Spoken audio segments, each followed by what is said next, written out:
The Generals of the Yang Family, Chapter 39. We're looking at a monumental, world-shifting conflict from the classic Chinese historical saga, The Generals of the Yang Family. It's such a dense text. Oh, incredibly dense. Yeah. And we're dropping you right into the middle of this massive, brutal collision between the Song dynasty and the Liao dynasty. Often referred to as the Northern Fan in the sources, yeah. Right, the Northern Fan. So on one side, you have the formidable Liao forces commanded by Empress Xiao. A truly terrifying tactician. And on the other, the Song forces, spearheaded by the legendary, incredibly resilient Yang family. The quintessential military family. Exactly. We're going to explore how divine intervention, intricate family dynamics, devastating military tactics, and high-stakes political espionage all just crash into one another. And it creates this wild situation where the greatest threat to an empire isn't the enemy army they just defeated. Right. It's the peace they think they just won. Which is such a mind-bending concept. Yeah. If you really understand the stakes here, you have to look at the psychology of the battlefield. Yeah. And specifically, how that psychology just morphs the exact moment the blood dries. We're looking at the mechanics of total war and how the consequences of that mobilization ripple outward. Exposing the vulnerabilities of the very leaders who ordered the war in the first place. Precisely. Okay, so let's put you right on the front lines. The Song forces, led by Commander Yang Zongbao, are standing at the absolute climax of this multi-generational war. The tension is just unbelievable at this point. Right, because the Liao dynasty has constructed this sprawling, seemingly impenetrable military configuration called the 72 Heavenly Gate Array. And it has just been an absolute meat grinder. Yeah, the Song forces have been slowly dismantling it piece by piece, and now they're down to the final, most terrifying defensive formations Empress Xiao has left. The 7 fairy maidens and the 4 gates heavenly kings. So when we talk about an array or a formation, I think people picture like a simple line of soldiers standing shoulder to shoulder, right? Yeah, like an 18th century musket line or something. But it is crucial not to picture that. Right. These are incredibly complex, moving puzzles made of human bodies, shields, interlocking spears, cavalry tracks. And psychological warfare too, right? Oh, absolutely. They were designed to completely overwhelm the senses. You have gongs crashing everywhere, Yeah. flags waving in specific patterns to direct troop movements, dust kicking up to obscure your vision. To break an array like the Heavenly Gate wasn't just about overwhelming force. It was like trying to solve a Rubik's Cube while someone is punching you in the face. That is a perfect way to put it. You're solving a lethal, dynamic equation in real time while thousands of people are actively trying to kill you. Okay, let's unpack this because Zongbao approaches this final problem with a level of specificity that is honestly just breathtaking. He really does. He doesn't just order a massive frontal assault, wave after wave of bodies throwing themselves at the Liao shields. That would have been suicide. Exactly. He looks at the 7 fairy maidens array and the 4 gates heavenly kings array, and he deploys highly specialized commanders for each specific target. It's like a high-stakes game of chess where every single piece has a designated counter-move. Right. So to break the 7 fairy maidens, he sends in a vanguard coalition composed entirely of female warriors. 8th sister, 9th sister, Huang Kongnu, and Mu Gaiying. And then to shatter the 4 gates heavenly kings, he sends in Yang, 5th brother, who is a man who actually took Buddhist vows and lives as a monk. Which is wild. It is. So why is it so significant that the vanguard consists almost entirely of female warriors and a monk? Well, the deployment reveals everything you need to know about the state of the Song dynasty at this exact moment. How so? You're looking at the absolute zenith of what sociologists would call total familial mobilization. See, in a conventional peacetime societal structure, there are very rigid roles. The men of the military class fight, the women manage the estate or participate in court politics. Right, and the monks retreat to the mountains. Exactly, to pray for the souls of the living and the dead. But when an empire is pushed to the absolute brink of annihilation, those rigid peacetime structures just disintegrate. They just fall apart. Completely. The Yang family isn't just dipping into their reserve troops here. They are weaponizing their entire family tree. So society basically breaks down and survival takes over. Yes. The fact that the vanguard of the most important military push in the history of their dynasty relies on women and a monk tells you that the traditional military apparatus has either failed or been entirely exhausted. Oh. It also shows a profound philosophical commitment from the Yang family. I mean, when the state demands blood, they do not hesitate to offer everyone they have. Right. The traditional boundaries of gender and, religious pacifism are just suspended. Because the alternative is the destruction of their entire world. And that desperation translates into this overwhelming, devastating kinetic energy on the battlefield. It's an unstoppable force. The female coalition crashes into the Seven Fairy Maidens array and absolutely decimates it. Like, they don't just push the line back, they completely obliterate the command structure. They kill the Dugu princess and 7 other high-ranking Liao commanders in rapid succession. It's incredibly fast. Yeah, and simultaneously, Yang's fifth brother, the monk, rips through the 4 gates heavenly kings. He takes down commanders Yilu Shang and Yilu Qi. You can practically hear the Liao formations shattering. It's a total, irrecoverable collapse. And what you see next is just the fragility of absolute power. I mean, Empress Xiao has spent this entire conflict as this untouchable, terrifying figure of authority. She commands hundreds of thousands of men. Right.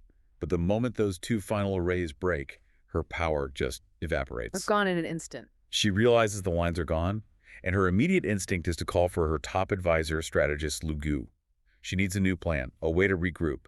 But General Han Yanshu turns to her and delivers literally the worst possible news. He tells her strategist Lu is simply gone. Just vanished. Vanished the moment the lines broke. Wow. So what does that say about her leadership? Well, strategist Lu's disappearance is a masterclass in the ruthless pragmatism of warfare. Loyalty in a war of conquest is often completely tethered to momentum. Oh, that makes sense. As long as Empress Xiao had the impenetrable array, she had absolute loyalty. Right, because everyone felt safe behind it. Exactly.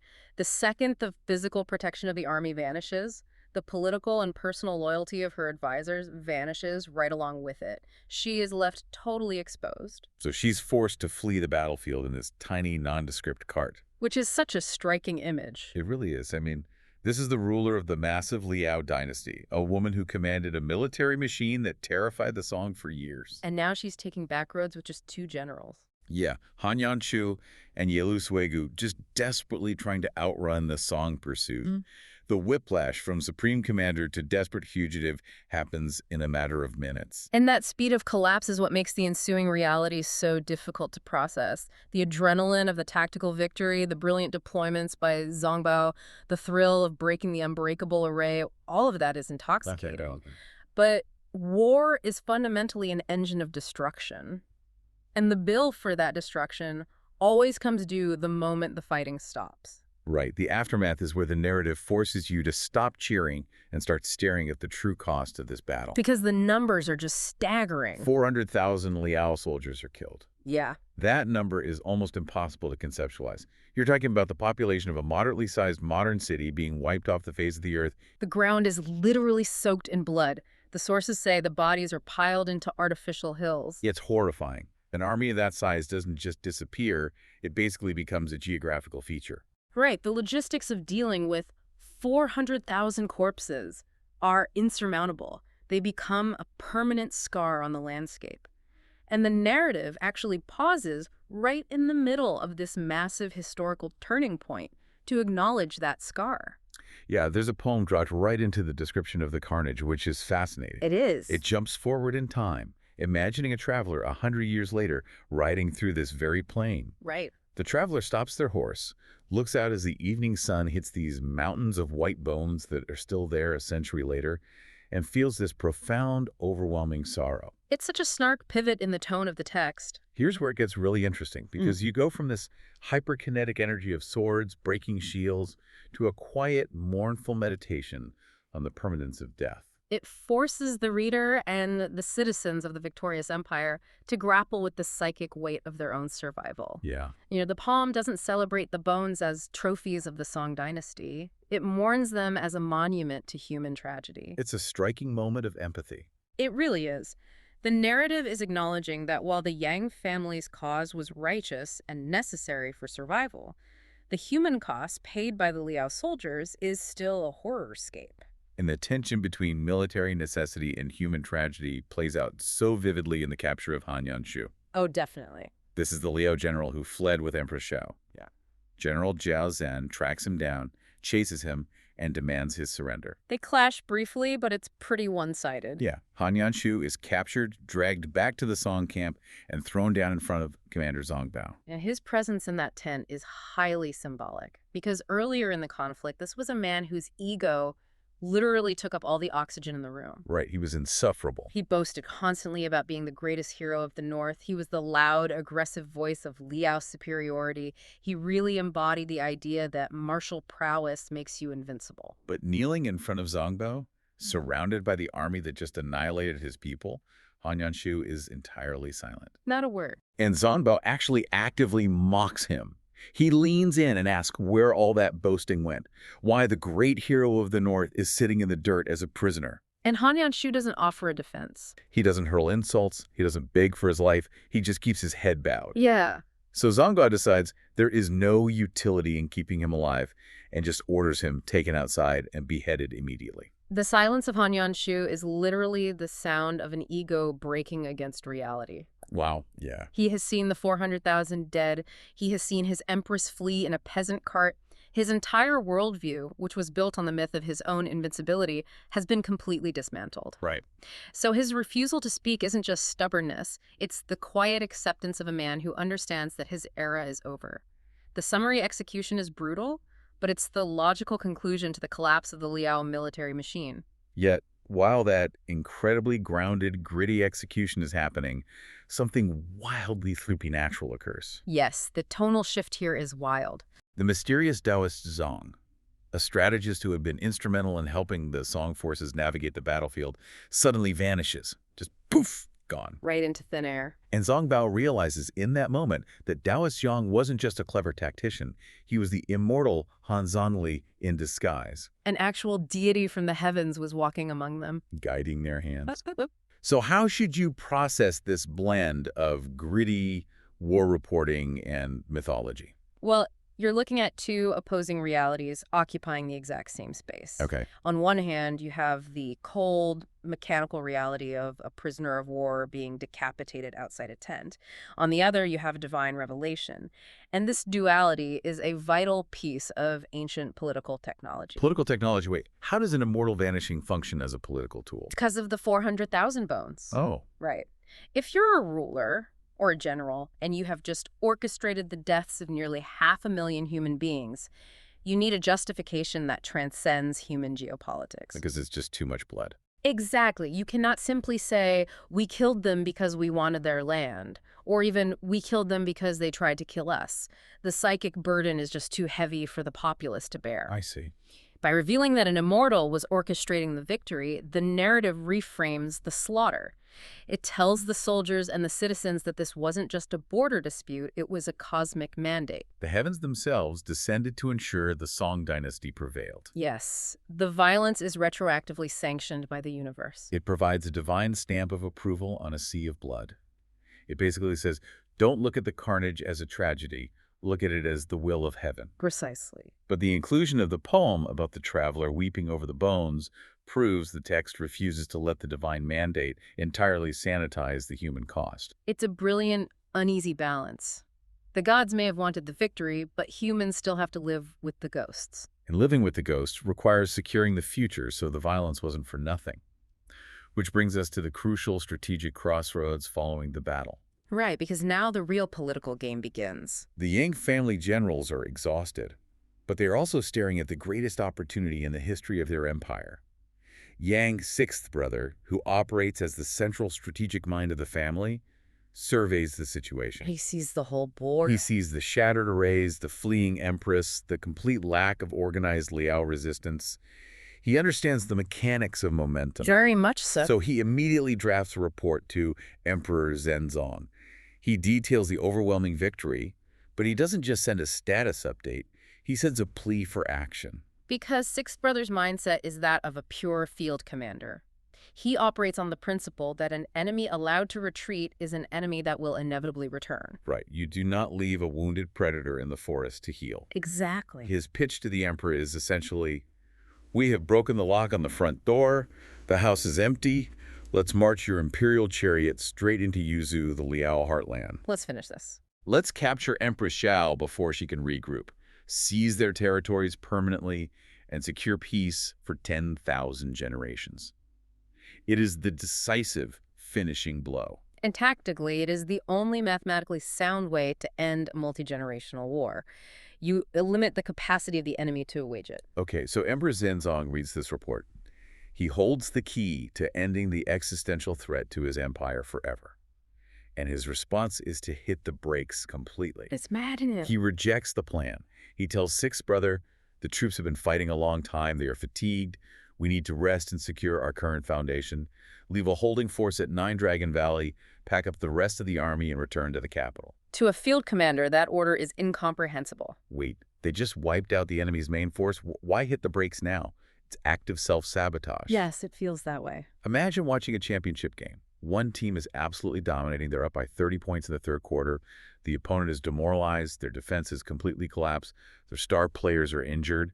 And the winning coach suddenly calls a timeout and tells his team, you know what? You guys look tired. Let's just stop trying to score. Let's just jog in place for the entire fourth quarter. It makes zero sense in that context. Right. By refusing to press the advantage, you are handing the opponent the most valuable resource in any conflict: time. You're giving them time to breathe, time to strategize, time to realize they aren't dead yet. The sports analogy works perfectly for the mechanics of momentum. But to understand the emperor's decision, we actually have to shift from the mechanics of sports to the mechanics of, like, corporate buyouts, or more accurately, regime survival. Okay, regime survival. You have to look at the deep, systemic civil-military divide. Emperor Zhenzong is not a field commander. He is a monarch. And monarchs operate on a completely different risk matrix than generals. But how does letting the enemy escape lower his risk? Because the enemy is only one of the threats to his throne. The other threat is his own military. Think about the political reality Emperor Zhenzong is facing. The Yang family has just achieved the impossible. They have mythological levels of prestige right now. Right, the soldiers worship them, the common people idolize them. Exactly. If Zhenzong allows Yang's sixth brother to march into Yuzhou, capture the empress, and annex the entire Liao dynasty, whose victory is that? It's the Yang family's victory. Yeah. They become the saviors of the world. Exactly. They become so powerful, so universally beloved, that they completely eclipse the throne itself. Oh. In the imperial mindset, a general who conquers a rival empire is only one step away from deciding he should run his own empire. A decisive total victory makes the military obsolete as a defensive tool, but infinitely dangerous as a domestic political force. So by halting the advance, Emperor Zhenzong ensures the Liao remain a weakened but viable threat. Yes. As long as the Liao exists, the emperor needs the Yang family to guard the borders, keeping them occupied and dependent on his patronage. He is choosing a manageable foreign threat over an uncontrollable domestic hero. He is artificially extending the war to maintain his own internal political leverage. That is breathtakingly cynical. It is the ultimate cynical move. And you see that cynicism play out in the way he handles the victorious return to the capital, Bianjing. The army marches in, and it's this massive spectacle. The whole city comes out. The emperor holds a grand court to publicly acknowledge the victory. He calls Yang's sixth brother forward and just showers him in absolute luxury. He gives him 2 suits of gold armor, 2 pristine white horses, and 12 carts of fine silk. It is an overwhelming display of imperial gratitude, or, if you look closer, an overwhelming display of imperial control. Sixth brother sees right through it, though. He stands in the center of the court, staring at all this gold and silk, and his immediate instinct is to refuse it. He tries to deflect. Yeah, he tells the emperor, "This wasn't my singular achievement. The entire coalition of generals risked their lives. My family cannot accept this singular grace." But the emperor refuses the refusal. He insists sixth brother take the items, framing it as a minor token of his heavenly favor. Sixth brother's attempt to decline is a pure survival reflex. He understands the danger he is in. He knows that accepting massive, singular rewards isolates him from his fellow commanders. Because it breeds jealousy among the other generals who bled just as much. Precisely. And it confirms the emperor's paranoia that the Yang family is accumulating too much wealth and status. So it's a trap. If he takes it eagerly, he looks ambitious. If he refuses it completely, he insults the emperor. Exactly. The emperor is applying golden handcuffs. By forcing sixth brother to accept the wealth, the emperor is publicly establishing the hierarchy. Right. He is saying, I am the source of your prosperity. You may have won the battle, but I hold the keys to your status. remember your place in the food chain. But sixth brother is forced to take the gold, and he immediately neutralizes the political poison attached to it. It's a brilliant counter move. He takes the wealth back to the Yang family estate, the Wuning mansion, and immediately throws a massive banquet for all the generals. He redistributes the goodwill. He uses the emperor's wealth to cement his own alliances and prove to his peers that he isn't hoarding the glory. The Wuning Mansion banquet is one of the most sociologically rich scenes we have discussed. Yeah. It operates as the airlock between the blood and mud of the battlefield and the silk and whispers of the capital. Yeah. It is a moment of celebration, but it is also a physical manifestation of how the war has fundamentally rewired their society. The visual layout of this banquet is striking, and the narrative spends a lot of time describing exactly where everyone is sitting. It is not random. Not at all. At the very center of the hall, in the seats of absolute highest honor, you have the elders, Shi Taijun, the matriarch also known as Yang Lingpo, Chai Taijun, and Yang's sixth brother. They form the anchor. Then, branching off to the left, you have 20 male generals, including famous commanders like Zhong Bao and Yu Sheng. And branching off to the right, you have 20 female generals, including Wu Ying, Wang Kongnu, and Princess Dun Yang. What's fascinating here is if you pause and look at that seating chart, you are looking at a radical disruption of conventional imperial hierarchy. How so? Well, in a peacetime aristocratic setting, the seating arrangements are dictated by strict rules of gender, age, and proximity to the throne. Women of the household would not be seated in the main hall of a military banquet in equal numbers, occupying equal space with the vanguard commanders. But they're sitting there now because the peacetime rules burned down in the Heavenly Gate array. Exactly. This layout is the physical embodiment of a meritocracy forged in blood. The women sitting on the right side of that hall are the exact same women who rode headfirst into the 7 fairy maidens array. They shattered the enemy lines. They killed the Liao commanders. Right, because they participated equally in the extreme violence and sacrifice required to save the state, they demand and receive equal physical space and honor in the celebratory hall. The Yang family honors utility and sacrifice above all else. So what does this all mean for the family dynamic? It's a beautiful image of unity, but the banquet doesn't remain a simple celebration. No, it takes a turn. Amidst the food, the wine, and the soldiers performing ceremonial sword dances, this massive shift occurs. Yang, fifth brother, the monk who broke the 4 gates Heavenly King's array, stands up from the table. The room must have gone completely quiet. He addresses his mother, the matriarch, and he delivers his resignation. He says, "My Buddhist vows remain unfulfilled. I am overjoyed my brother has achieved this great merit for the state, but remaining in the army serves no purpose for me now. Today, I leave my mother and my sister to return to Wutai Mountain. I am going back to my life as a monk." It is a moment that completely redefines the concept of duty within the narrative. We just spent time analyzing how Emperor Zhenzong views duty as a mechanism of control, rewarded with gold armor and silk to keep his generals compliant. And sixth brother views duty as an endless burden. He carries the weight of the family and the borders constantly. But fifth brother represents a third path. He embodies the profound tension between earthly obligation and personal enlightenment. When his family was facing total annihilation, his earthly duty, his filial piety activated. He put down his prayer beads, picked up his weapons, and committed horrific violence because the survival of his bloodline required it. He stepped into the karma of the battlefield. But the second the immediate existential threat is neutralized, the obligation is fulfilled, the contract is complete. Yes, and his ability to walk away is what makes him so unique. Think about what he's leaving on the table. He is a victorious commander in a war that just saved the empire. He could have had anything. Titles, vast estates, endless wealth, immense political power. He's standing at the absolute summit of worldly success. But he recognizes that those rewards are just anchors. They tie you to the cycle of violence, the paranoia of the emperor, and the endless scheming of the court. He chooses spiritual peace over imperial glory. And his mother's reaction validates that choice. She doesn't scream at him. She doesn't beg him to stay and help guard the borders. She doesn't guilt him about the family's needs. He just understands. She simply acknowledges his fundamental nature. She says, going or staying is up to your own judgment. She recognizes that true duty isn't just a lifetime of servitude to the state. It is also having the wisdom to know when your specific violent utility is no longer required. With fifth brother returning to the mountain, the Yang family begins to disperse. The banquet ends, The emperor officially orders sixth brother back to his post, guarding the three passes, and places Zongbao in charge of inspecting the military forces in the capital. So the borders are reinforced. The heroes are in position.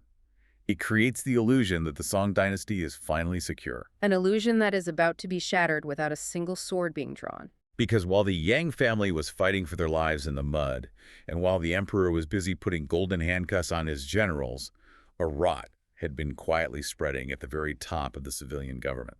The ultimate betrayal. We are shifting now from the deafening noise of the battlefield to the quiet, terrifying world of high-level espionage. We are introduced to Wang Shumi, a man more commonly known as Wang Qin. Wang Qin is the manifestation of the emperor's worst vulnerabilities. He is a high-ranking official, a privy councillor. Which means he isn't just a bureaucrat. He operates in the inner sanctum of the Song government. He has direct, daily access to the emperor. He reads the intelligence reports, he knows troop movements, and he's entirely owned by the Liao dynasty. He is the ultimate sleeper agent. Yeah. And the detail that makes this so mind-bending is his timeline. He hasn't been working for the Liao for a few months. He's been embedded in the Song court for 18 years. The psychological endurance required to maintain a cover for almost 2 decades is staggering. It completely changes how you view espionage. I mean, we are conditioned by movies to think of spies as people constantly stealing microfilms, assassinating targets in dark alleys, or blowing up bridges. Right, James Bond stuff? But Wang Qin did none of that. For 18 years, he was a ghost. He just woke up, put on his Song official robes, attended meetings, flattered the emperor, collected his salary. He waited. Because acting too soon is how you get caught. A sleeper agent's value isn't in constant low-level sabotage. Their value is in surviving until the exact moment the enemy infrastructure is most vulnerable and then delivering a single fatal blow. I think the best way to understand Wang Qin is to look at modern cybersecurity. Oh, that's an interesting angle. Think of him as a zero-day exploit, a piece of malicious code written by a hacker and injected deep into a company's server. For years, the code just sits there, dormant. It doesn't steal data, it doesn't slow down the network, so the antivirus software never detects it. Right, it's invisible. The network administrators, the Yang family, are focused on building massive firewalls to keep external hackers, the Liao army, out. And they do a great job. They defeat the Liao army. But the moment the company executives think they are perfectly safe, they lower their internal security protocols. Ah, I see. That is when the dormant code activates, bypasses the firewall entirely, and takes over the entire operating system from the inside. That is precisely what happens here. Empress Shao tried to hack the Song dynasty with military force, and she was deflected by the Yang family firewall. So Wang Qin activates, he bypasses the military entirely, and targets the human operating system. Emperor Zhenzong. Wang Qin watches the Liao army get destroyed. He knows Emperor Xiao is on the run. He knows this is the moment. He requests a private audience with the emperor and delivers a masterfully crafted pitch. It's so manipulative. He says, "Your Majesty, the North has suffered a devastating defeat. Their armies are broken. They must be trembling in fear of your heavenly majesty. I humbly beg you to allow them to formally surrender so we can secure the borders and prevent any future disasters." Look at the architecture of that lie. It is brilliant because it is built entirely out of things the emperor already desperately wants to believe. Right. Notice that Wang Qin isn't suggesting the Song give up territory or pay tribute. That would arouse suspicion. Instead, he flatters the emperor's ego. He credits the emperor's heavenly majesty, not the Yang family's blood, for terrifying the enemy. He is exploiting the emperor's laziness. We discussed earlier how the emperor refused to let sixth brother march on Yuzhou because he didn't want the risk or fatigue of a prolonged campaign. The emperor wanted an easy, clean resolution. Exactly. Wang Qin is offering the emperor a bloodless absolute victory on a silver platter. He is saying, you don't need to send your scary generals out anymore. You won. Let me just go pick up the trophy. He weaponizes the emperor's lethargy and vanity. And the emperor swallows it whole. He is overjoyed. He praises Wang Qin for his loyalty and foresight. He immediately appoints Wang Qin, along with a totally innocent official named Zhu Fu, to travel into Liao territory to negotiate and accept this massive surrender. This assignment kicks off a sequence of movements that exposes just how fragile the Song security apparatus truly is, even when they have the right intelligence. Wang Qin and Zhu Fu pack their bags and head for the border. But Wang Qin faces a massive logistical nightmare. To get into Liao territory quickly, The main road goes straight through the three passes. Which is a problem. And who is the commanding officer guarding the three passes? Yang's sixth brother, the most paranoid, battle-hardened general in the empire. And Sixth Brother isn't just sitting there blindly. The internal intelligence network of the Song dynasty is actually functioning. Yeah. The eighth prince, a powerful royal ally of the Yang family, has intercepted whispers. He realizes Wang Qin is a traitor and sends an urgent message to Sixth Brother. Wang Qin is compromised. He is heading your way. Do not let him cross the border. So Sixth Brother sets a trap. He has his patrols locked down the region. If Wang Qin rides through those gates, he will be arrested and executed. He's walking into a buzzsaw. Wang Qin realizes the danger as they approach the region. He knows Sixth Brother will check everyone coming through. So Wang Qin executes a ruthless, improvised diversion. He utilizes his innocent travel companion. Right. Wang Qin stops his horse, pats his saddlebags, and fakes a panic attack. He turns to Zhu Fu and says, "This is a disaster. I left some incredibly important, highly sensitive diplomatic documents back at my estate in the capital. Right. I cannot negotiate the surrender without them." So smooth. Listen, you keep going. Take the main road through the three passes so we don't lose time. I will take a detour, swing back via the Yellow River in Taiwan, grab the documents, and catch up with you in Liao territory. It is cold-blooded. Wang Qin is fully aware that by sending Zhu Fu through the three passes alone, he is sending him straight into a meat grinder. Zhu Fu, completely oblivious to the fact that he's traveling with a spy, agrees. He rides off toward the three passes, acting as the perfect unwitting decoy. And the trap springs exactly as Sixth Brother planned. Poor Zhu Fu. Zhu Fu gets near the border, and heavily armed patrols swarm him. They drag him off his horse, tie him up, and haul him into the military camp. The soldiers throw Zhu Fu onto the ground in front of Sixth Brother and announce, "Commander, we caught the spy. We have Wang Qin." Sixth Brother's reaction is explosive. He is thrilled. This is the man who has been a thorn in their side, the man who represents the corruption of the court. He thinks he's finally got him. Sixth Brother stands up and declares, "This traitor rose to power because of my family's sacrifices, and he constantly plots treason behind our backs. Today he falls into my net, and I will not let him go lightly." That tension is incredible. He orders the guards to draw their weapons. Zhu Fu is on his knees, surrounded by spears, his face turning the color of ash. He thinks he is seconds away from being butchered. This is a moment of excruciating dramatic irony for anyone reading or listening to the story. You have all the pieces for justice right there. The good guys intercepted the warning. They laid a flawless trap. The trap worked perfectly. The good guys had the intel. They knew a spy was coming. They laid the trap. And they caught the decoy. And they caught the wrong guy. It drives you crazy. You want to reach into the story and yell at them that the real virus is currently riding a horse by the Yellow River. But watch how Sixth Brother processes the realization. He walks closer, looks down at the terrified prisoner, and realizes it isn't Wang Qin. It's Zhu Fu. A lesser commander might have completely lost their temper. Oh, easily. They might have executed Zhu Fu anyway, just out of sheer frustration, or accused him of being a co-conspirator for letting Wang Qin escape. Zhu Fu starts babbling, begging for his life, explaining the story about the forgotten documents and the detour. And Sixth Brother listens, and you can see the tactical gears turning in his head. He starts to laugh, a dark, cynical laugh. He figures it out instantly. He says, "Who forgets their core diplomatic documents after leaving the capital?" The thief knew the wind was blowing against him and set a trap. He instantly deduces Wang Qin's route and realizes the spy has slipped the net. If we connect this to the bigger picture, what follows is a profound demonstration of Sixth Brother's character and his historical memory. Yeah. He orders the guards to put their weapons away. He personally unties Zhu Fu. He invites this terrified bureaucrat to sit down in his tent, pours him a cup of wine to calm his nerves, and asks him a highly specific, chilling question. He says, "Zhu Fu, do you remember the affair of Pan Renmei at Hedong?" That question carries the weight of the entire Yang family saga. For those who aren't steeped in the lore, Pan Renmei is essentially the original architect of the Yang family's trauma. The ultimate betrayer. He was a corrupt, treacherous Song official who betrayed the Yang family in a previous campaign. His betrayal directly resulted in the brutal deaths of several of Sixth Brother's siblings and his own father. It's a deep, deep scar. Pan Renmei represents the ultimate nightmare. Loyal soldiers dying, not because the enemy was stronger, but because their own politicians stabbed them in the back. When Sixth Brother brings up Pan Renmei to a terrified bureaucrat, he is acknowledging the generational trauma of his family. He is saying, "I know exactly what political treason looks like. I know how it destroys innocent lives. But crucially, Sixth Brother uses that trauma to inform mercy, not vengeance. He looks at Zhu Fu and realizes this guy isn't Pan Ren Mei. He's just collateral damage. Exactly. Sixth Brother refuses to let the paranoia of treason turn him into a monster.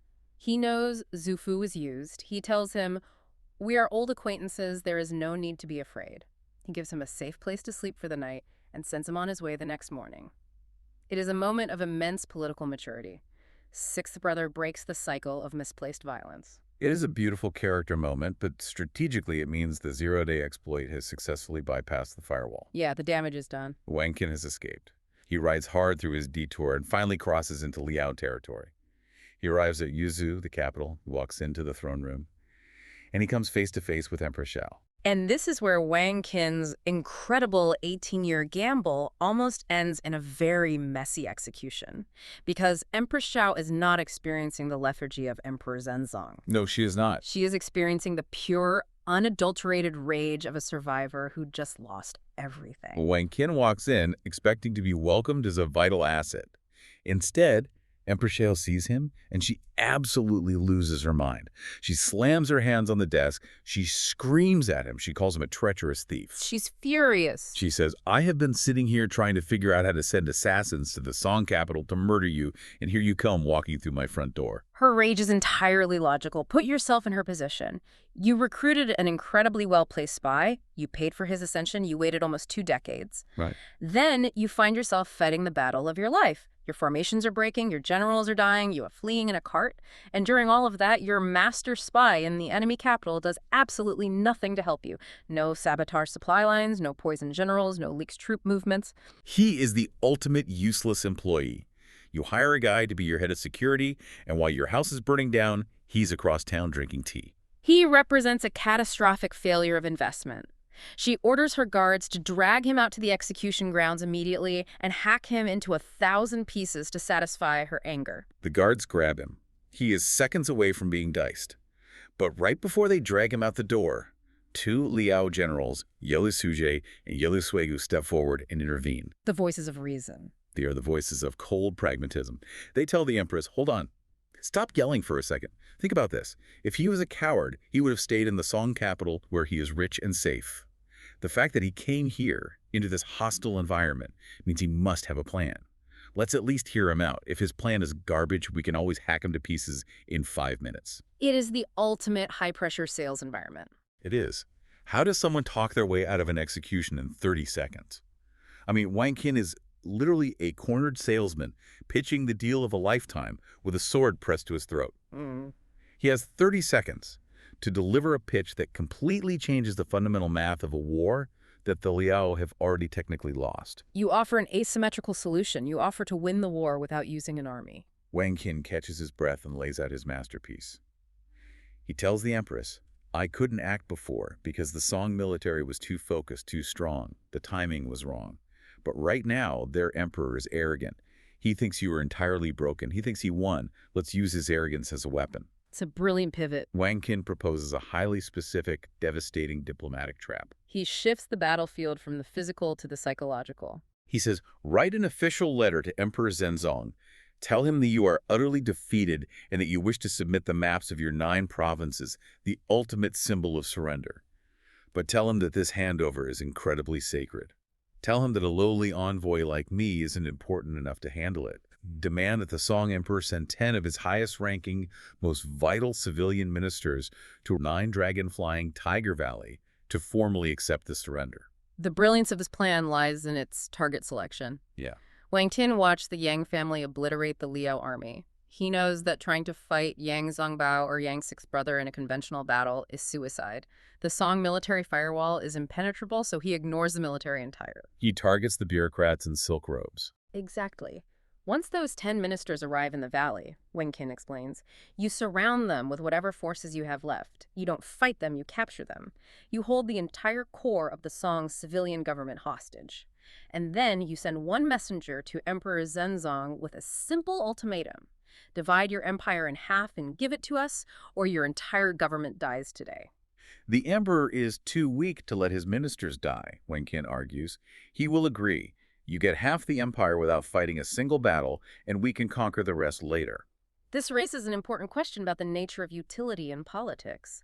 Empress Xiao's anger is entirely pragmatic. He hasn't produced results, and her forgiveness is equally pragmatic. He suddenly offers a viable plan. Right. She just flips a switch. Empress Xiao listens to this pitch, and her entire demeanor shifts. The rage instantly evaporates. The transactional nature of high-stakes politics is laid bare. 10 minutes ago, Wang Qin was a useless liability who needed to be executed. Now he has handed her the keys to the Song dynasty. She agrees to the plot immediately, praises his genius, has the fake surrender documents forged with the royal seals, and sends him back to the Song capital to deliver the bait. So Wang Qian heads back, completely victorious. On the road, he conveniently bumps into Zhu Fu, who is returning from his terrifying, fruitless trip to the Three Passes.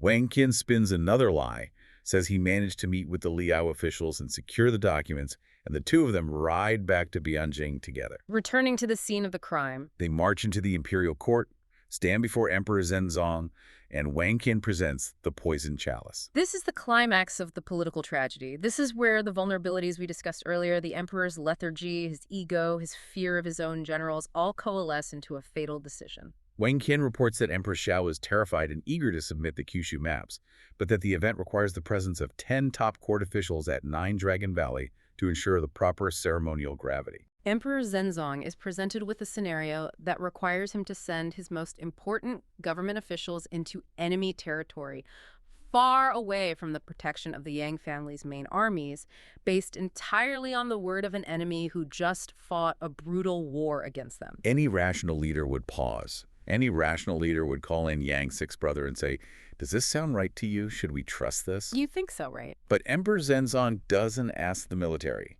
He is blinded by his own vanity.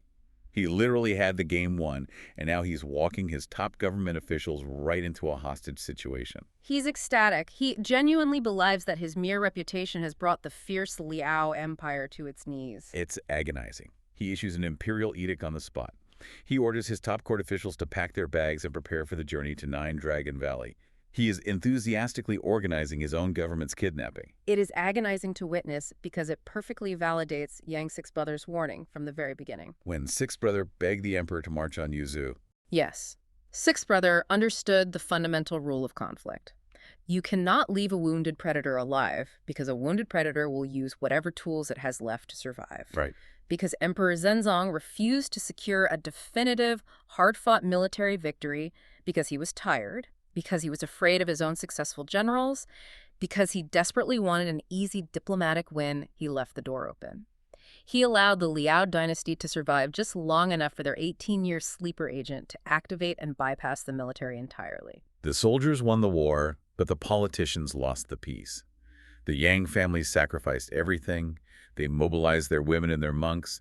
They shattered the impenetrable arrays. They waded through a sea of blood and 400,000 corpses. And Emperor Zhenzong traded all of that hard-won absolute security for a flattering lie whispered by a traitor. Military supremacy means absolutely nothing if the political leadership is eager to believe comfortable illusions. It demonstrates how fragile an empire truly is. You can have the greatest generals in history, but if the core of the government is rotten with ego and complacency, the entire structure can be brought down by a single man who knows exactly which psychological buttons to push.